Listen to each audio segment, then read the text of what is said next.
coming in the door back there too. You see, we have learned and adapted. Iterative improvement. Yes, iterative improvement. Always, always. We'll get them all. Whoever said that, that's true. So Megan, I'll just turn this on for you right when you guys are about ready after. All right, so it's Marisa. We're getting ready to start again. We have our middle school, C.R. Anderson Middle School, Megan Lane and Jared Hunt.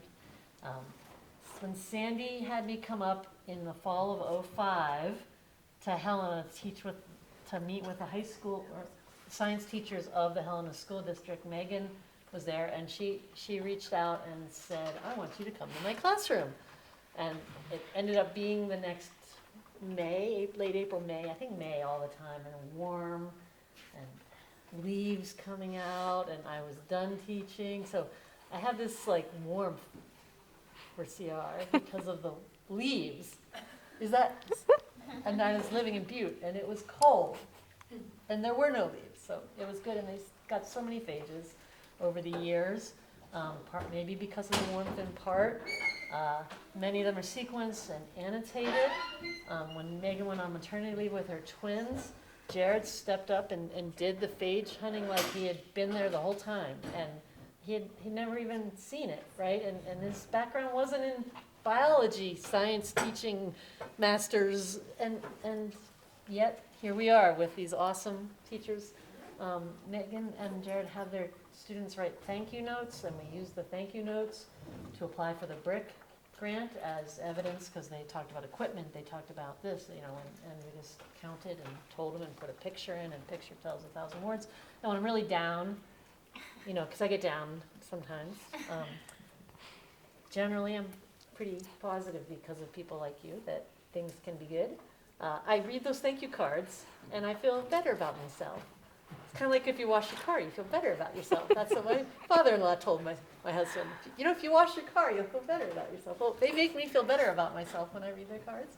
They've done great work with their students. Megan has these posters on her wall where students do science. Like they ask a silly student question and then they figure out how to answer it, and then they try to evaluate their data, and it's science. So that's awesome, and what a great bunch of your colleagues that you have. So welcome, and I'm excited to hear it.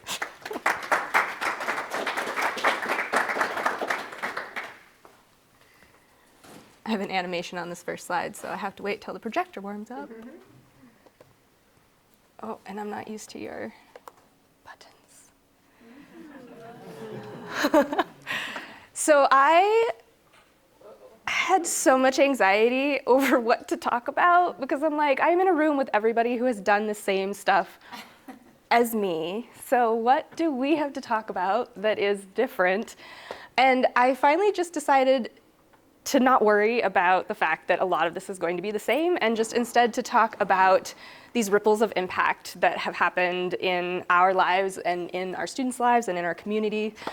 So that is the topic. And I always think it's kind of fun to know a little bit about the person who's talking. For those of you who don't know me, I'm Megan Lane. I teach 7th grade biology at C.R. Anderson Middle School in Helena. I've been teaching for 21 years now. 20 of those years have been at CR. I taught high school for the first year, absolutely loved it, and then got the job at the middle school and realized that these are my people. These, what do we call them, fun-sized people? Like, they're not big people, they're not little people, they're fun-sized people. I was like, that is so true. So I love what I get to do every day. This is a picture of our Science Olympiad team that took 3rd, not last year, but the year before. And I love lab work. And then I'm also a mom. We have 3 kids. My husband and I are celebrating our 20-year anniversary this summer. And we just love being in Montana. This is where we both grew up, and we love getting to share that with our kids. My name is Jared Hunt. I also teach 7th grade biology at C.R. Anderson Middle School. I have a beautiful wife, Liz, and a ferocious little chihuahua named Roman. And I spend a lot of my time coaching if I'm not teaching, and then hunting for my wife. She actually did a cookbook recently on wild game, so we spend a lot of our time in our kitchen, building our house, and coaching.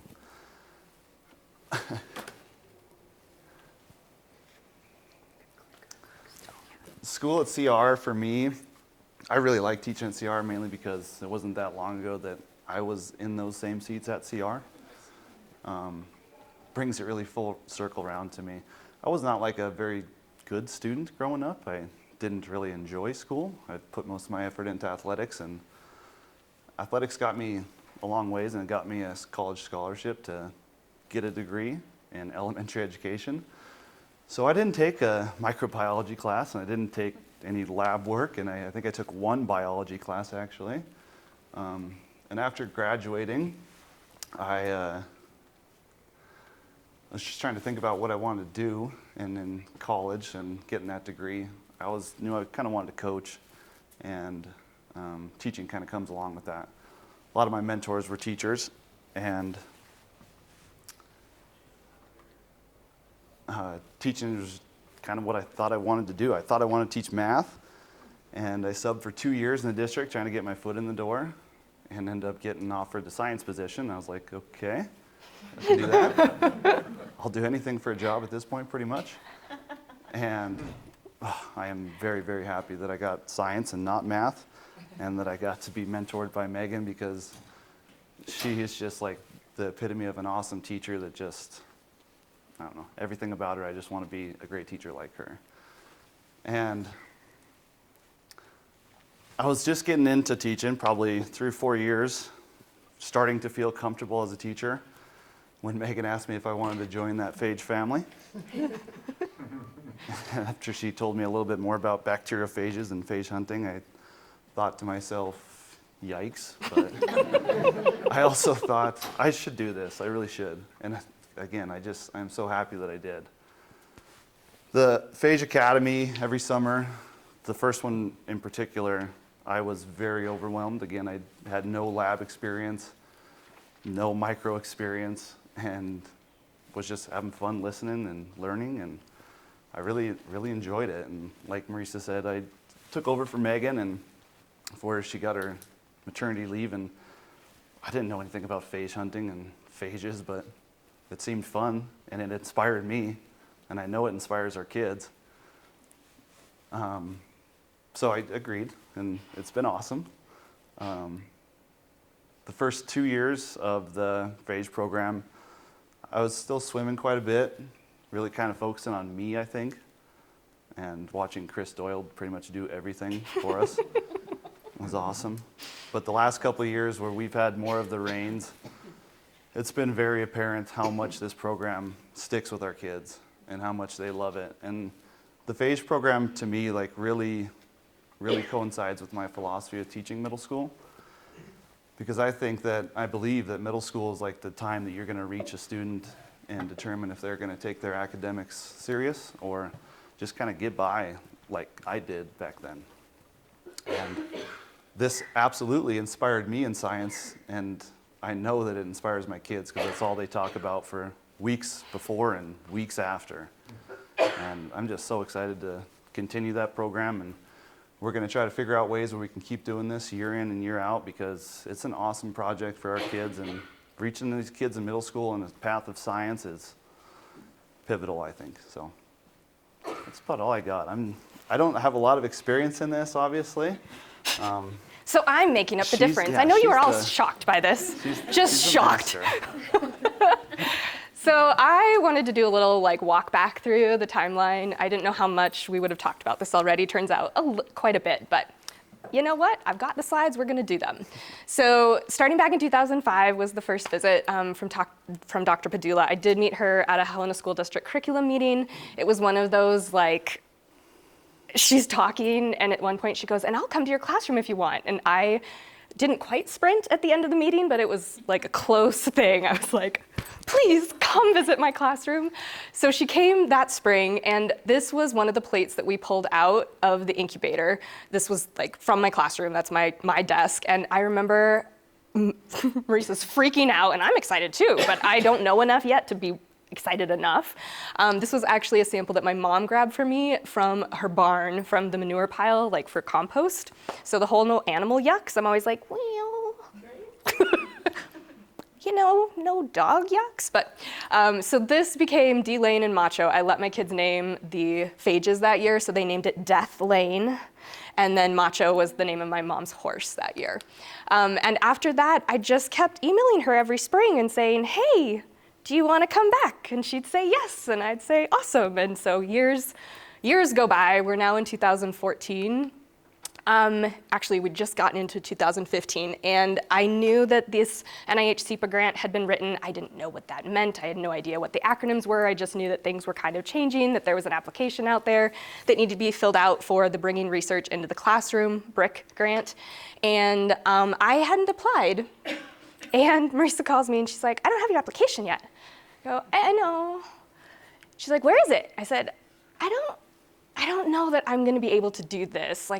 And she goes, what do you mean? I said, there's a lot going on right now. She's like, it's fine. I was like, no, there's a lot going on right now. I just don't know that I'm going to have the time. She's like, it'll be fine.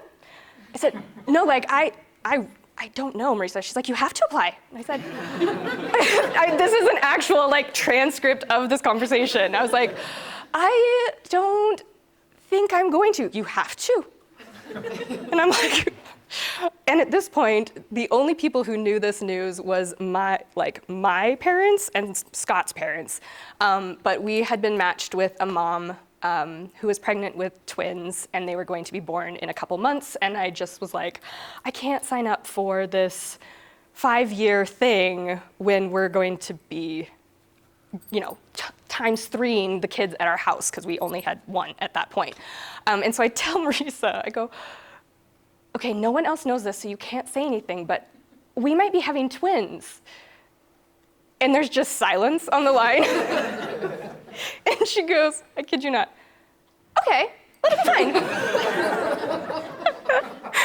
And so I put in the application and got chosen, and the rest is history. But yeah, actual conversation. It'll be fine. Oh my gosh. So BRIC was our summer academies, lots of professional development. We had the research component, the grad classes, and asterisks, all the materials prep and phage hunting work was still being done by Montana Tech. This is an actual picture of the creepy basement. What you can't see are the spider webs in the corner, and it looks like there's some natural light, but that's one of those up high on the wall when you're down in the basement kind of lights. Otherwise, it's just one bare bulb, we're not exaggerating. There were lots of field trips, first time on an electron scanning microscope, still mountaintop moment as a scientist. Thank you, Dr. Driver. And then, like I said, our own research projects, which I'll talk about more. And then applied and got chosen as one of the mentors, or got chosen, I don't even remember how that worked, but somehow became a mentor, which is lots more summer academies, lots more professional development, lots more lab work, and now we're transitioning to all of the work being done by us. Got to bring Jared into the program, and I am so lucky. We share a storage closet, so our rooms are right next to each other. Getting the opportunity to work with somebody who's willing to really step out of their comfort zone, that's pretty unusual, right? I don't know that I would want to go into a classroom and learn how to teach kids to read.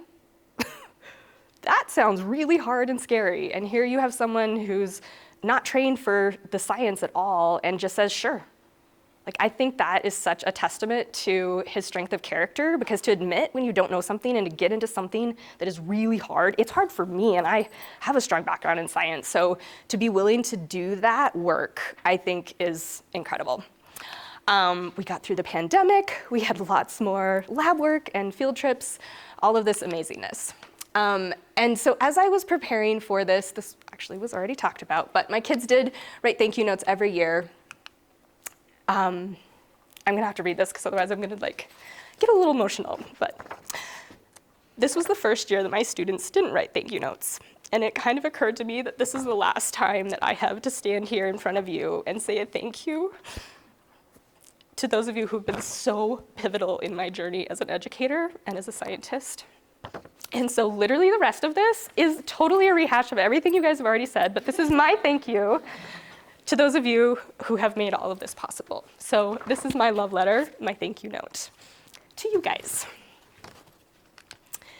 All right, so ripples of impact. As I was like, I didn't do sticky notes and mine is not pretty like, like you ladies, that was amazing. But I did have kind of like, I was just trying to figure out how to encapsulate 19 years of stuff. Like, how do you even come close to making sense of it and to quantifying it in some way? And so that's where that ripples of impact kind of came from, because it's impacted me as an individual, it's impacted me professionally, it's definitely impacted my students, and now I'm starting to see these ripples go out into our community. So for individual impacts, I'm going to just focus on the teaching aspect of it. I could have spent just as long talking about the personal aspect of this, the laughter and the people who get it and the people who push you and the people who mentor you, like those relationships with my fellow teachers, with the scientists, with, all of that is equally impactful, but I decided that this was already long enough. So we're gonna just go with the teaching part. Insight, expertise, and authority are like the top 3 things that I have gained.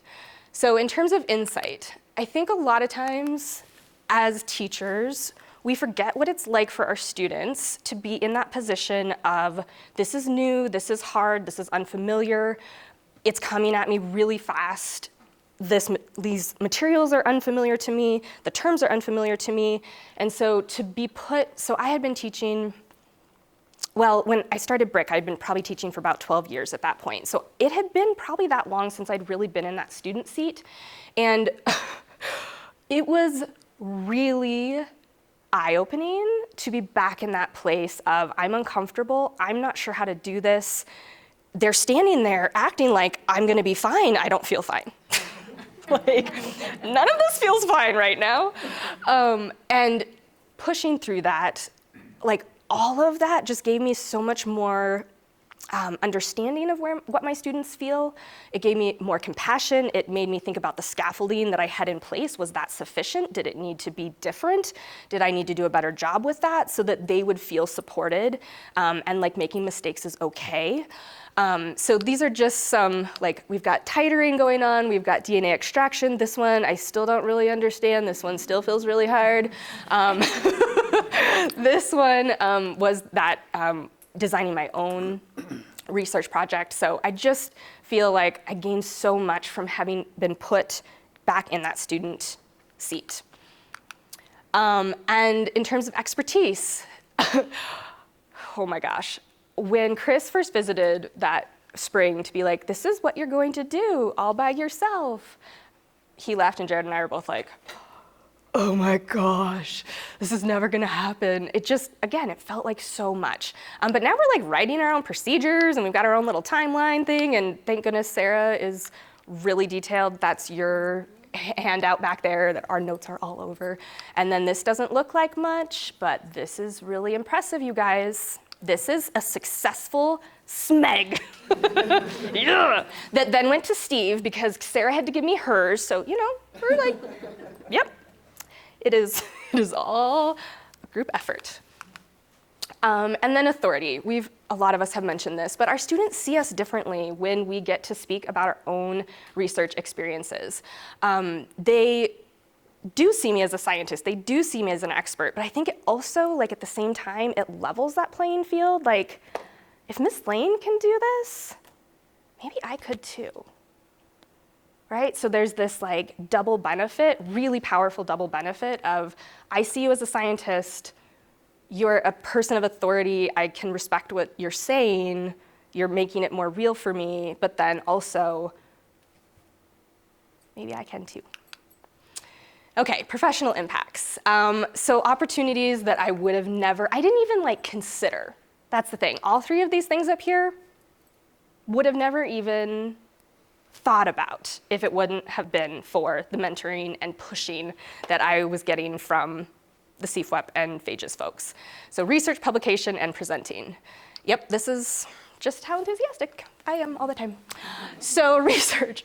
I graduated with a degree in biology from MSU, that's my undergrad, and I never did lab research. MSU is a huge research institution. Like, I don't know how I got through, because I was not in teaching at that point. I did the cookbook labs, right? Your 4-hour lab class or whatever, but never got to do my own project, never got to be in the lab in that true sense of like, here's a project, it's gonna fail a lot, figure it out. So getting to do my own research project through BRIC was completely eye-opening. Like it was a whole new world, just like you said, like, that I didn't know existed. And I think for our students too, there's this black box of research where they know what happens. And I think this is, if I can graduate with a degree in biology and not understand it, then it's probably safe to say a good chunk of our population doesn't understand it either. Of like, research happens, and then we hear about it in the news, but what is happening in between? Like, what does that even look like? Who are these people? How do we see what's in the news? Like, all of that. So I did, I think it's on the next page, but myself and Amber Walter worked together on this project, and we basically just tried to figure out a lot about this bacteria that we had found on a piece of hail during a hailstone. And so I just grabbed a couple quick, this was Dr. Jim Driver imaging. This was the original plate. We were trying to see if that was indeed bacteria. But the publication piece, I think, was, this was fun.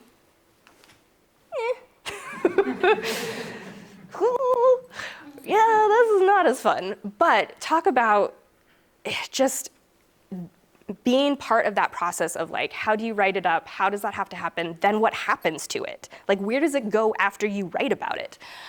So we did submit to international, right, I've got it on this next one, the Intermountain Journal of Sciences. We get back the page with, it was actually a hard copy, like handwritten, all the edits that needed to be made.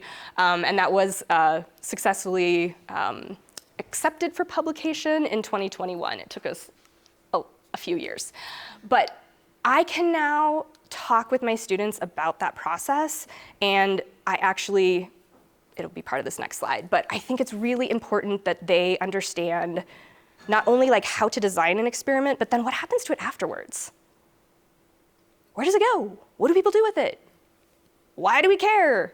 Like all of that, if we want to have the scientifically literate society that we keep talking about, if we want to have voters who support science and who support education, they have to understand this. I really, truly believe that in my heart of hearts. We have to understand the peer review process, the publication process. Why is this source more reputable than this source? Why can I trust this one more than that one? Like if our kids don't understand that, and if we don't hit it a lot, right? Because it's kind of in one ear and out the other, because this is like kind of squishy, right? It's a little hard to explain. But the fact that I can talk about it from the first person, I think makes that so much more concrete and real for them. Which brings me to presenting. So this was just last month. I got to present at the National Science Teachers Association conference. Again, something I never would have even thought of.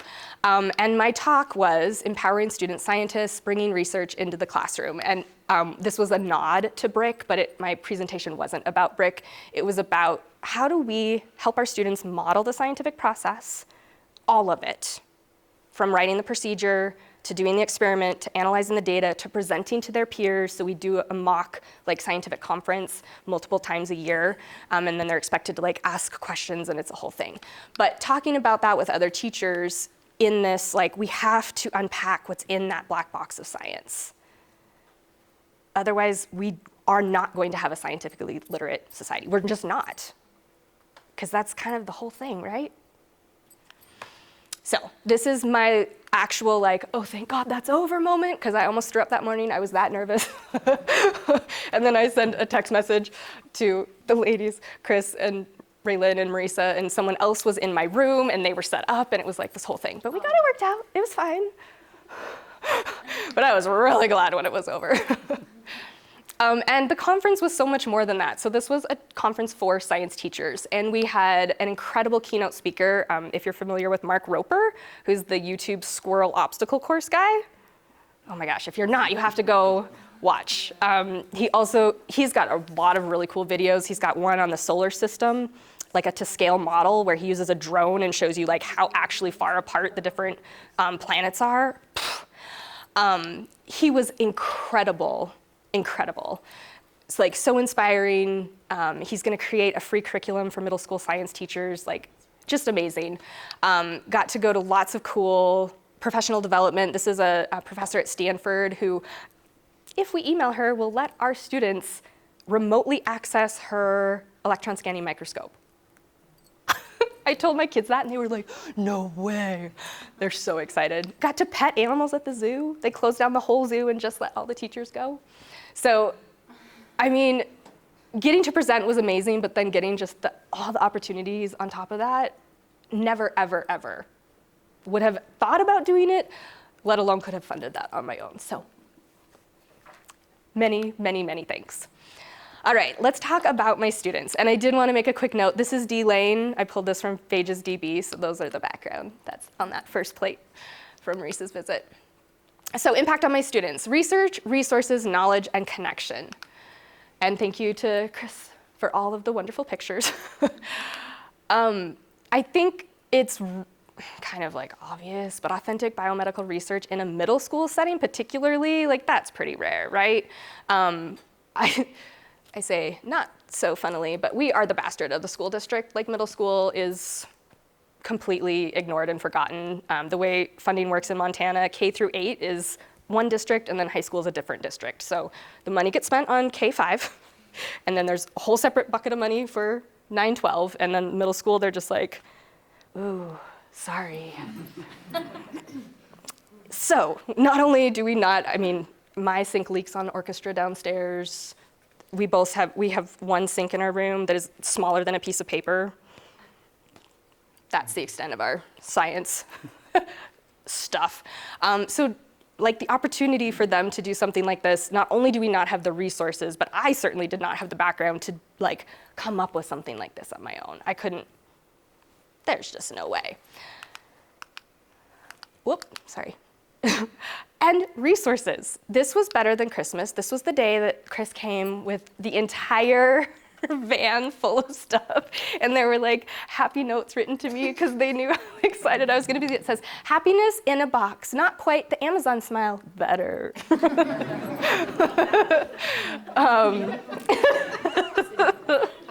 So we've got an incubator now. We have an autoclave. We have all the glassware. We have, oh my gosh, you guys, the heated stir plate. Kids' brains explode. They're like, what is that? You know, when you got it going, they are into it. And I think it's so fun. Like, I have kids stay in at lunch. We're like, can I just watch? I'm like, you can help. They're like, oh. And so they do see us working for months ahead of time to get all of this ready for them. They see it in the back of the room. They're, you know, the autoclave goes off and they're like, what's in it? They're just so excited and they're so engaged. So I know it's just stuff, but it makes the science real to them.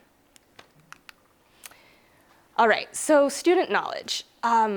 This has been a really fun part of being more in charge of when this happens in our classroom, because for so long it was just like, this is when it has to happen because this is when you can come. And so it was sort of this like, broop, like, standalone, amazing thing we got to do, but it wasn't necessarily like integrated in everything else we did in the classroom.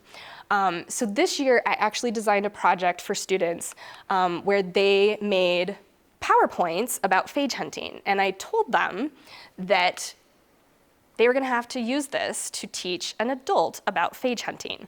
And the way the timing on this worked, it was about 6 weeks after we had finished phage hunting. So the timing on this needs to change in the future. But what I love, and as I flip through these next slides, is how much they retain. So 6 weeks is a long time, especially when for most of my students, they have literally never been taught about bacteria and viruses ever before. In 6th grade, they do earth science, so I'm the first biology class they've gotten. So that's like, that in and of itself is a hard concept, right? Like, what do you mean? Aren't they all just germs? It's like, well, no. So this teaching others, if you want to learn something, read about it. If you want to understand something, write about it. If you want to master something, teach it. So I told them, before they made their slides, you're gonna have to use this and you're going to give an adult a quiz, and part of your grade is gonna be based on your adult's score. They were like, I was like, mm-hmm. So I asked them to talk about bacteria, asked them to talk about antibiotic resistance, and I did a paper outline of it, but then the students, they got to pick what pictures they put on it. I did have a folder that probably had 80 or so photos, so you'll see a lot of the same photos being used, but they had to decide where to put them and how to use them and that kind of stuff. Obviously, they needed to talk about phages, and I loved seeing the difference in sometimes the level of understanding they were showing. You know, sometimes simple is better, right? And then other times you're like, this one, a phage, AKA bacteriophage, is a virus that infects and divides in a bacteria, destroying it. A phage infects specific types of bacteria depending on what type of phage it is. There are so many phages in the world, I don't even know the number large enough to describe it. I'm like, that's valid. And then they used the pictures from the folders to describe phage hunting in our classroom. And I said, you really need to use pictures from our class because we want them to understand that this isn't just something you're talking about, it's something you've done. And then they needed to talk about phage therapy as well. And again, I just loved seeing the different ways that they approached that. Okay, so we'll come back to this because I have some fun data about the teaching others. But even just their PowerPoints, I was like, well done, you guys.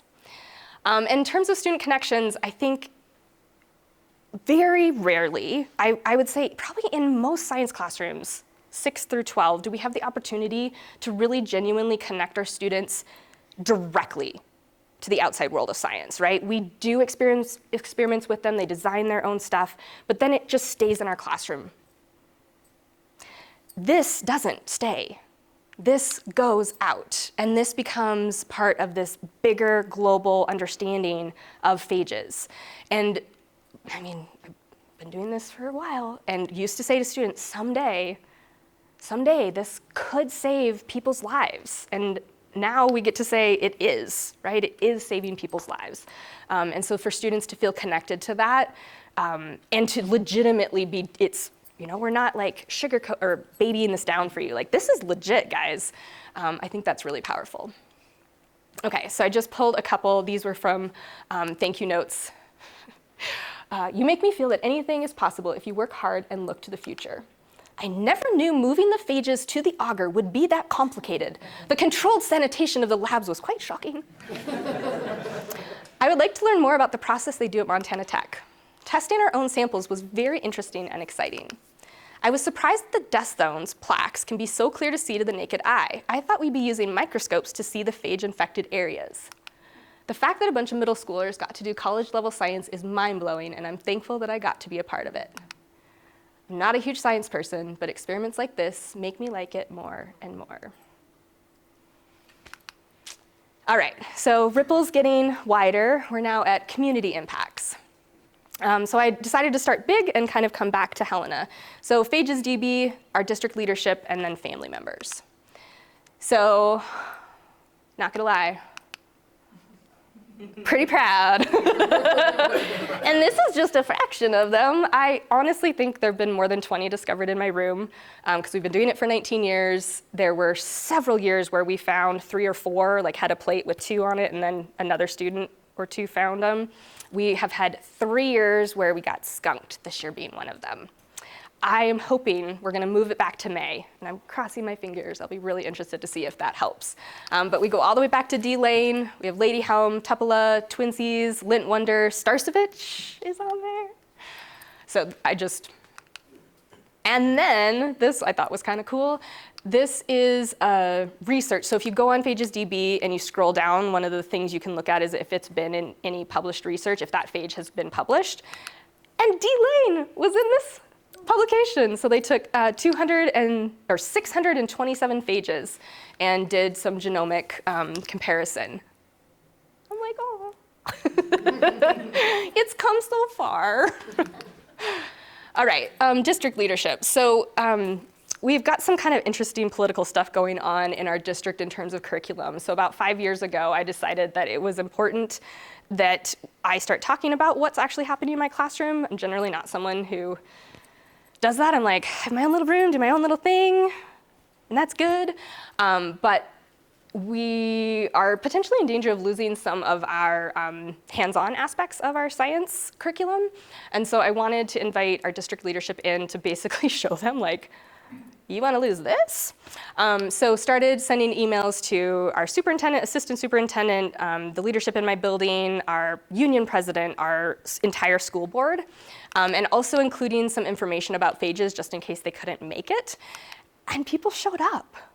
It's really cool. This, at the time, was our board chair. He is so into phage hunting. He emails me every year, when is it happening? He's like determined to find a phage. But we've had our previous superintendent has come, our current board chair came last year. We got a new principal last year who has no science background, and she came this year and was like, that was really cool. So I've kind of learned the benefit of tooting your own horn a little bit, because otherwise people don't know what we're doing. So if you haven't started, I encourage you to reach out to your district leadership, because I hope that this will make a difference for us.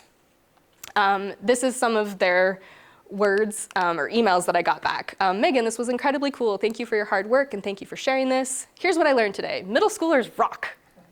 I know. You can't use Phages to fight COVID. The district is so fortunate to have educators like you proving to students that what they learn in classroom applies to the real world. Thank you, Megan. That was so cool. I sent a photo to my brother, who's a research scientist at NIH in Maryland, and he thought it was pretty cool. Thanks for all you do. So those ripples just going out and out and out. Okay, this is the last part, I promise you guys. Family members. So the survey students took home, and again, I really need to, this was kind of a, oh, we should do this kind of thought after the fact. What happened was, we had already done phage hunting, so I knew a lot of my kids had gone home and talked with their families about phage hunting. So the survey, the first part of it, I was like, pretend like your student hasn't told you anything, okay? And answer all these questions like your knowledge before Christmas. And then they were supposed to stop. The student would give their talk, and then they would then answer the after instruction questions. And I told my students that they just needed to show growth, that they didn't have to get perfect answers. Their adult, whoever that was, just needed to show growth. So I have Sarah's son in class this year, and he was like, dang it, because he was gonna give it to his mom. He's like, she won't show any growth. And I was like, So I did, was curious like who they would pick, because I said it can be any adult.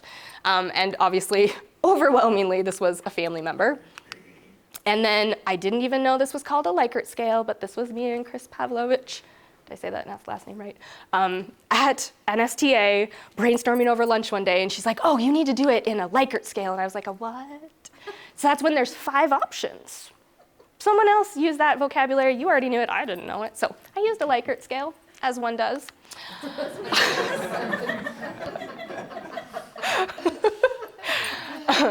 Okay, so this was the only question I didn't have a before question on. I didn't want the adults to feel patronized at all, and I didn't want them to feel defensive.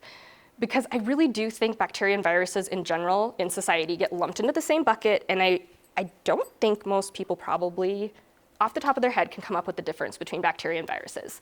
So I didn't want to ask them the before on this, because I felt like that was a question they probably would feel like they should know the answer to, and so I didn't want to kind of set them up for it being like,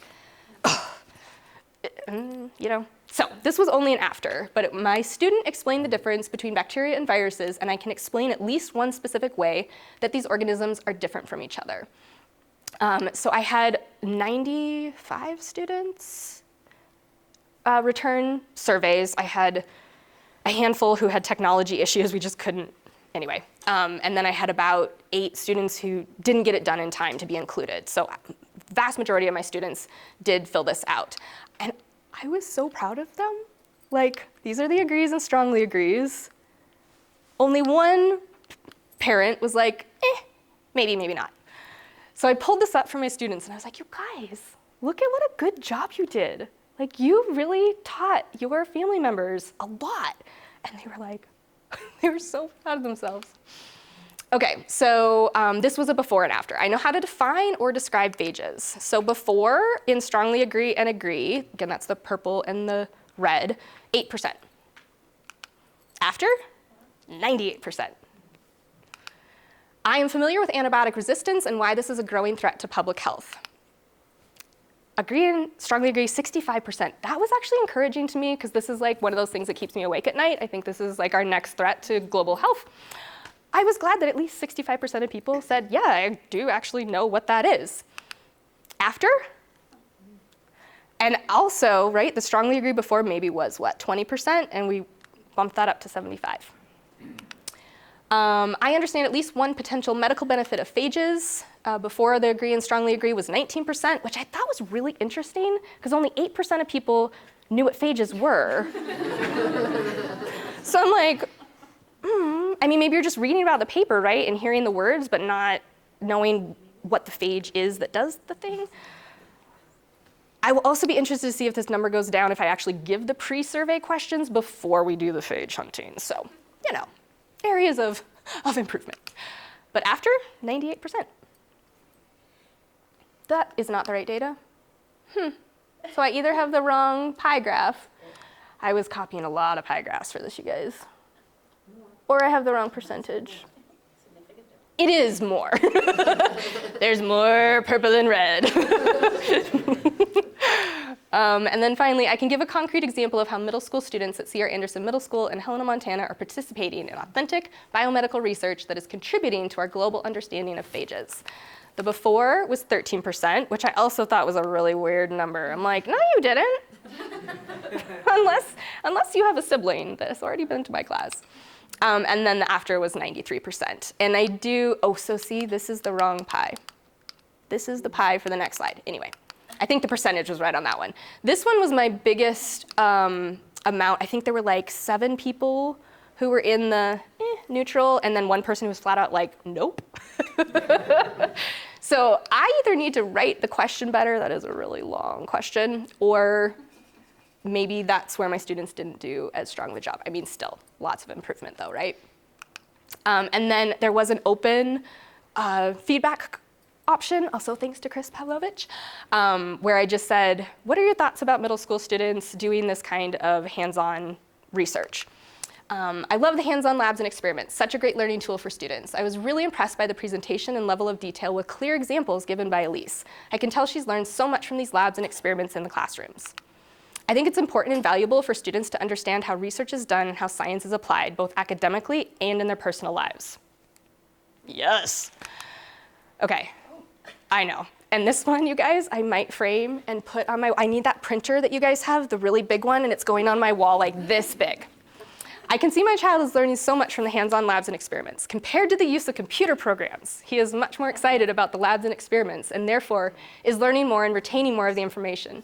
He gets excited for science class this year and is more engaged in the learning process. Please continue to do as many hands-on labs and experiments rather than computer programs and screen time, as I can see the benefit. My son comes home excited about science, thinking about what he is learning and how it applies to the life around him. He is making connections in the real world and excited for the next lab. Thank you for fostering this passion.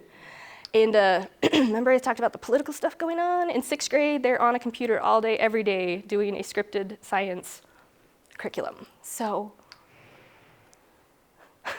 just saying, apparently this year's better. Oh. I strongly support real-world, hands-on, and interactive science experiments. I still remember my middle school science class experiments, and it is the reason I became a scientist. I know. Hands-on labs and experiments like phage hunting empower students with the knowledge that they can make a real difference, that they count, as well as gives them the tools and confidence to tackle some of the very big, complicated problems they will face together in the future. Right, those ripples that just go out and out. This one, actually made me choke up a little bit. I think a hands-on experience is wonderful for kids, especially kids like Caden. School has always been a struggle for him. If given a choice to read a book or be outside building a jump for his bike, he would never choose reading. This science class with the hands-on learning has been the first class to really engage him. When I ask him what he did at school, he will tell me all about the labs and what he learned, whereas before, his answer was always nothing. And then this might be my favorite. I'd never heard the word of phages prior to today. I was like, awesome. So I think we really, really hit the nail on the head. And I think it's incredible to see that it's not just the micropipettes. They're learning this information deeply and retaining it. And I do just really, again, want to say thank you to Jared. We broke our autoclave. Like so much so that I'm Googling how much does a new autoclave cost? And P.S., our entire budget for the 450 kids we have between 3 of us is $1,800. Ask our high school how much they have for their. We get 300. Yeah, right. So the answer by Google was too much, way too much. He figured out how to fix it, you guys. Like, took it apart, called the company, did all the troubleshooting. I was just like, thank you. Yeah, so can't say enough about how lucky I feel that you were willing to do this. All right, so I just want us to look around this room. And I want us to think about all the people that have popped in and out, who are not here now, but who have been here this weekend. What are we, days? Monday, Tuesday, whatever, okay? Like, none of us would be in this room. None of us would have been able to talk about any of this kind of stuff without Marisa. Like, this one drop of humanity that came into Montana, shared her passion and her knowledge and her expertise, connected with incredible people who could help do the next steps. Like, your ripples, CFWEP, Phages folks, are unending. Like, listening to these students, our next generation of scientists up here talking, I mean, it's giving me goosebumps this whole time. And these are the ones that we know about, right? We don't even know. There are ones that we don't even know about. So I just want to say, like, the biggest thank you possible for everything.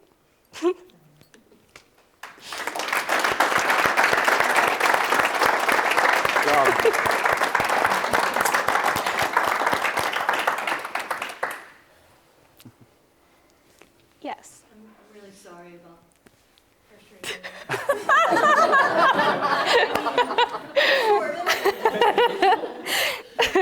I'm not. I mean, all of us have too much on our plates, and I'm sorry if I didn't acknowledge that right now. What it really was born of is we've been working together for years, and I knew you could do it. Yeah. And that you would enjoy it, and I would think that the kids would enjoy it, and so thank you for agreeing. Your family contributions. Jared, you guys, just a great team. And that's, again, this interdisciplinary. We have to be able to be brave enough to try to fix an enclave. Yeah. What's the worst? It didn't work before. Let's take it apart. That's not my nature. That's not what I like. I don't know how to fix anything, really. But I shouldn't be afraid to try, and if it's already broken, who cares? Right? And what a chance to learn something. And thank you both. The students benefit, the Phages benefit, and our having the colleagues. That's what it's about. Just keep it up. It's fun. And for the record, I am really glad you didn't take no for an answer. Brady followed you in his car.